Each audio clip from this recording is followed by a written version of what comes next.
مردی که امروز به عنوان یکی از بزرگترین نوابغ دنیا شناخته میشه در سال 1971 در آفریقای جنوبی به دنیا آمد. از همون بچگی عاشق کتاب بود و روزانه ساعتها وقتش رو صرف کتاب خوندن میکرد. حتی میگن تو 10 سالگی اولین کامپیوترش رو خرید و برنامه نویسی یاد گرفت.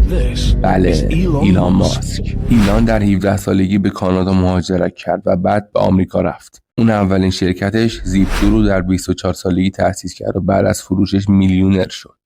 اما این تازه شروع ماجرا بود. بعد از زیپ2 ایلان شرکت پیپل رو ساخت که انقلابی در پرداخت‌های آنلاین ایجاد کرد. اما رویای بزرگترش تغییر دنیا بود. با تأسیس تسلا صنعت خودرو رو هم متحول کرد و با اسپیس ایکس سفر به مریخ رو به واقعیت نزدیکتر کرد. اگه دوست داری بیشتر از داستان‌های موفقیت بشنوی، این ویدیو رو لایک کن و چنل خودت یعنی چنل آن ماسک رو سابسکرایب کن و به دوستات هم پیشنهاد بده. یاد نره آینده از آن کسایی که جرأت ساختنش رو دارن. سلامت و شاد باشی، در پناه گاد باشی.